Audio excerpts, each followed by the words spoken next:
करता हूं। दोस्त, आज एक सबसे पहली बात आपसे बता दूं, थोड़ा सा जुकाम से दिक्कत है, इसलिए जो है गला थोड़ा सा वो है, आवाज़ थोड़ी सी भारी सी लग सकती है, लेकिन कोई बात नहीं दोस्त, पढ़ना है। देखिए, हमने पिछले वीडियो में 2 कौशलों की बात की थी। तो हमने जो है श्रवण कौशल और उसके बाद वाचन कौशल 2 की बात की थी, और आज हम चर्चा करेंगे पठन कौशल की।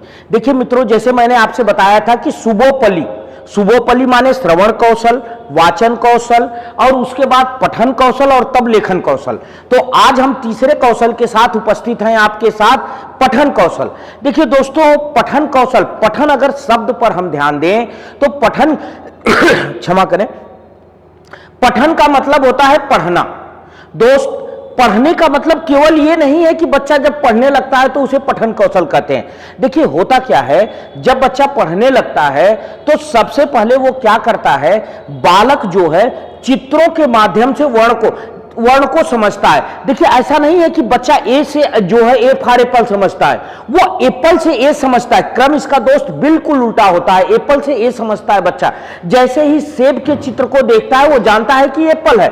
जैसे मैं आपको एक उदाहरण दिया था, मैंने पिछले कौशल में भी ये बात कही थी आपसे कि बच्चा जैसे ही देखता है लाल टमाटर का बना हुआ चित्र, वो तुरंत कहता है लाल टमाटर मैं भी तुमको खाऊंगा, तुमको खाकर मैं भी तुम सा लाल लाल हो जाऊंगा। ना बच्चे को ल पता है, न ट पता है, कुछ नहीं पता है, लेकिन बच्चा जो है चित्र के माध्यम से वर्ण का ज्ञान करता है। तो आज हम पठन कौशल की चर्चा करेंगे, चित्र के माध्यम से वर्ण का ज्ञान। दोस्त, एक बात ध्यान रखिएगा, मैंने आपसे कहा अभी कि पठन कौशल का मतलब केवल यह नहीं है कि बालक पढ़ने लगे। जब बालक उचित आरोह अवरोह के साथ लय के साथ पढ़ने लगता है तब उसे कहते हैं पठन कौशल। लास्ट में मैं ये पूरा चित्र आपको दिखाऊंगा ताकि आप इससे नोट्स बना सकें, लेकिन दोस्त इसमें आपको अपने से लिखना पड़ेगा, मैं चर्चा करूंगा, थोड़ा सा मेहनत करिए यार। 2 वीडियो में मैंने सारी बातें आपको बता दी हैं। तो पठन कौशल का मतलब केवल पढ़ना नहीं है, जब बच्चा उचित आरोह अवरोह के साथ, अब अगर एक बच्चा खड़ा होकर पढ़ता है, बुंदेले हर बोलो के मुंह हमने सुनी कहानी थी, खूब लड़ी मर्दानी वो तो झांसी वाली रानी थी, इसको पठन कौशल नहीं कहेंगे। पठन कौशल कब कहेंगे, जब बच्चा खड़ा होकर कहेगा बुंदेले हर बोलो के मुंह हमने सुनी कहानी थी, खूब लड़ी मर्दानी वो तो झांसी वाली रानी थी। जब पढ़ के रोंगटे खड़े हो जाएं, सुन के रोंगटे खड़े हो जाएं, ये पठन कौशल है। तो दोस्त, जब बच्चा उचित लय का मतलब यही है कि आरोह अवरोह के साथ पढ़ने की कला विकसित होती है बच्चे में, तब उसे पठन कौशल कहते हैं। आइए चर्चा करते हैं पहले कि क्यों हमारे जीवन में पठन कौशल जो है इंपॉर्टेंट है, पठन कौशल का हमारे जीवन में महत्व क्या है। देखिए दोस्त, हमने पहला पॉइंट लिखा, पठन कौशल लेखन कौशल का आधार है। जैसा कि हमने पिछले वीडियो में भी आपसे चर्चा की थी, यदि बालक में पठन कौशल का विकास नहीं होगा, पहले बच्चा जो है एप्पल को देख के ए पढ़ना सीखता है और तब वो ए को लिखना सीखता है, तो इसलिए पठन कौशल लेखन कौशल का आधार है। नंबर 2, पठन कौशल हमारे उच्चारणगत दोषों के समाधान हेतु अत्यंत महत्वपूर्ण है। दोस्त देखिए, ऐसा है कि जब बालक, एक बात हमेशा ध्यान रखिएगा कि यदि हम पढ़ने में वर्तनीगत त्रुटियां नहीं करेंगे तो लेखन में हमसे त्रुटियां नहीं होगी। वो आदमी लिखने में गलती नहीं करता जिससे पढ़ने में गलती नहीं होती है। अगर वो जो है छोटी ई बड़ी ई का अंतर पढ़ने में स्पष्ट कर, ई उ ऊ ए ऐ ओ औ, तो अगर बालक पढ़ने में जो है इनका अंतर कर लेगा तो कभी उससे लिखने में गलती नहीं होगी। इसीलिए पठन कौशल लेखन कौशल का आधार है। जब बच्चा पढ़ने में त्रुटि नहीं करेगा तो वो कभी भी लिखने में त्रुटि नहीं करेगा।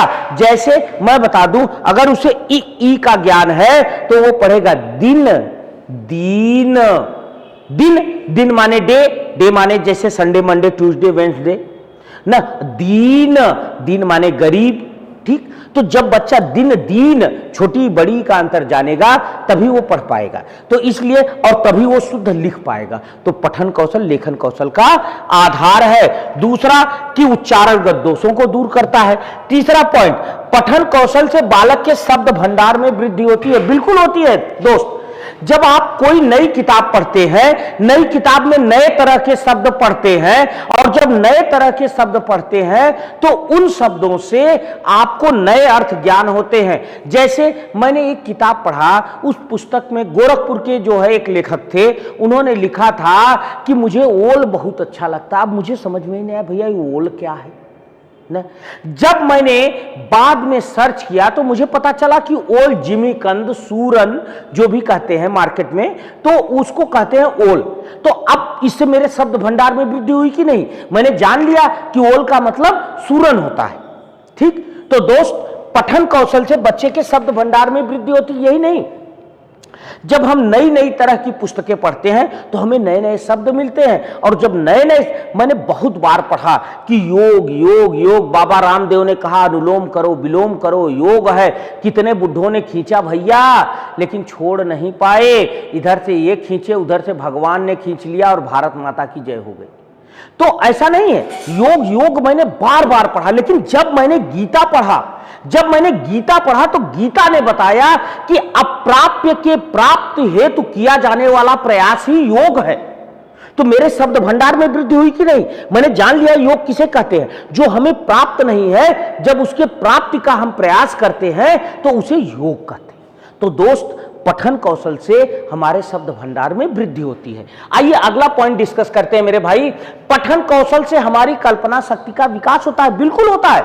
जैसे आप कहानी पढ़ते हैं, जब आप कहानी थोड़ा सा पढ़ लेते हैं तो आपको लगता है यार इस कहानी का निष्कर्ष हमारे अकॉर्डिंग यही होना चाहिए ना, तो आपने तुरंत उस कहानी के निष्कर्ष की कल्पना कर ली, और जब कल्पना कर ली तो आपके कल्पना शक्ति का विकास हुआ कि नहीं? तो पठन कौशल से हमारी कल्पना शक्ति का विकास होता है।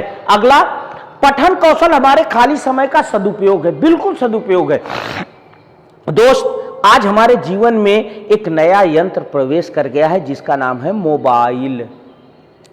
लेकिन जब ये मोबाइल नामक यंत्र हमारे जीवन में प्रविष्ट नहीं किया था, मुझे याद है जब हम लोग घर जाते थे तो प्रयाग रेलवे स्टेशन से एक सरस सलील या कोई इंडिया टुडे, आउटलुक, कोई एक पत्रिका खरीदते थे 10 रुपए, 15 रुपए, 20 रुपए की। ठीक है, और उस पत्रिका को रास्ते भर पढ़ते जाते थे और 3 घंटे 4 घंटे का सफर खत्म हो जाता था। तो पठन बिल्कुल हमारे खाली समय का सदुपयोग है। जब हमारे पास कोई काम नहीं है तब हम पठन कौशल के माध्यम से अपने खाली समय का सदुपयोग कर सकते हैं। तो ये रहा महत्व कि पठन कौशल के महत्व क्या है। दोस्त, आइए अगली चर्चा करते हैं पठन कौशल के विकास की विधियां। देखिए, मैंने पिछले 2 वीडियो में आपको सारी विधियों में लिखा है, इस बार लिखा नहीं, मैं बोलूंगा, आप सुन के नोट्स बनाना। दोस्त, एक बात ध्यान रखिए, पठन कौशल की विधियां। वर्ण बोध विधि, देखिए पहला विधि ये है, अगर बच्चे के पठन कौशल का विकास करना, एक सबसे बड़ी जानते हैं जो सीटेट में आया हुआ क्वेश्चन है, आपसे पूछा जा सकता है कि अगर बच्चे के पठन कौशल का विकास करना है तो उसे सबसे पहले किस चीज पर ध्यान देना चाहिए? तो उसे शब्दों के शुद्ध उच्चारण पर ध्यान देना चाहिए। ये सीटेट में आया प्रश्न है और इसका सही उच्चारण, सही इसका उत्तर यही है कि बच्चे को शब्दों के शुद्ध उच्चारण पर ध्यान देना चाहिए। भाई, बच्चा जब दिन और दीन शब्द का अंतर ही नहीं कर पाएगा तो कैसे शुद्ध पढ़ पाएगा? तो सबसे पहला है वर्णबोध विधि। देखिए दोस्त, वर्णबोध विधि का मतलब क्या है? हम बच्चे को पहले वर्ण का ज्ञान कराते हैं। वर्ण से, लिखिएगा नोट्स में अपने, हम बच्चे को पहले वर्ण का ज्ञान कराते हैं, वर्ण से शब्द का ज्ञान कराते हैं, और फिर उसे वाक्य का ज्ञान कराते हैं, और वाक्य से भाषा का ज्ञान कराते हैं। तो बच्चा एक शुरू से चलकर एकदम अंत तक पहुंचता है। वर्ण, शब्द, वाक्य, भाषा, इसे कहते हैं वर्णबोध विधि। मतलब बच्चा एकदम 0 से चलकर और जो है 100% तक पहुंचता है। दूसरा है कहानी पठन विधि। देखिए दोस्त, आप अच्छी तरह से जानते हैं, हमने पिछले वीडियो में भी आपसे चर्चा किया था, कहानी सुनना सबको अच्छा लगता है, लेकिन कहानी पढ़ना भी सबको अच्छा लगता है।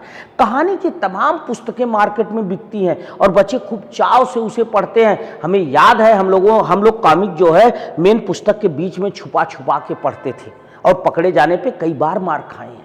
तो कहानी, वो कॉमिक क्या है? कॉमिक मतलब एक कहानी है, शुरू से अंत लेकर चित्रात्मक माध्यमों से। ठीक है। तो कहानी पठन विधि, जब बच्चे कहानी पढ़ेगा तो उसे कहानी में इंटरेस्ट आएगा, और जब कहानी में रुचि आएगी तो उसे ध्यान से पढ़ेगा, उसमें आने वाले शब्दों का अर्थ जानना चाहेगा, और इस तरह से उस बच्चे के जो है पठन कौशल, पढ़ेगा तो पठन कौशल का विकास होगा। और यही नहीं, देखिए मैंने आप लोगों से एक बात और भी कहा था कि कोई भी भाषाई कौशल अकेले विकसित नहीं होता, कम से कम 2 कौशल एक साथ विकसित होते हैं। जब बच्चा पढ़ेगा तो उसके शब्द भंडार में भी वृद्धि होगी, और जब शब्द भंडार उसका विकसित होगा तो वो लिखने में सक्षम होगा।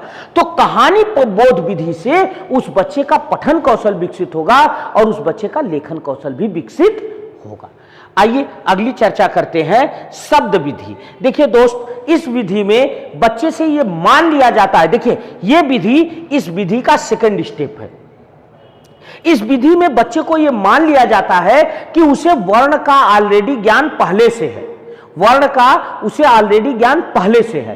तो हम इसमें क्या करते हैं, बच्चे को वर्ण का ज्ञान नहीं कराते, बल्कि उसे शब्द का ज्ञान कराते हैं, और शब्द से वाक्य, वाक्य से भाषा।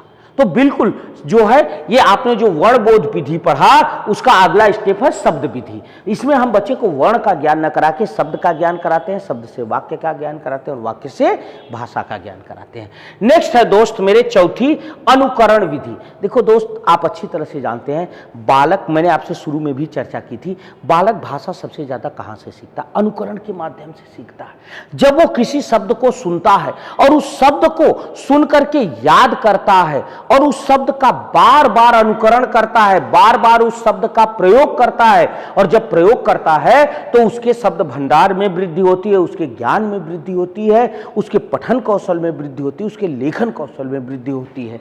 तो अनुकरण विधि का मतलब है कि अध्यापक जो है वो किसी पाठ का, किसी कहानी का पहले अपने जो है वाचन करता है, अपने जो है पठन करता है, और बच्चा फिर उसके बाद उसका अनुकरण करता है, और जब अनुकरण करता है, पढ़ता है, तो उसके पठन कौशल का विकास होता है। तो दोस्त, अनुकरण विधि का मतलब है अध्यापक द्वारा पढ़े गए वाक्य का, शब्द का अनुकरण करना, और बच्चे से इसके अनुकरण विधि का विकास होता है। इसमें एक प्रश्न जो इससे इतर बनेगा वो भी मैं आपसे चर्चा कर दूं, जो मैंने अभी बीच में आपसे चर्चा की थी कि अगर बच्चा जब पठन विधि, ये है कि अगर बच्चे के पठन विधि का विकास करना है तो सबसे ज्यादा बच्चे को ध्यान कहां देना चाहिए।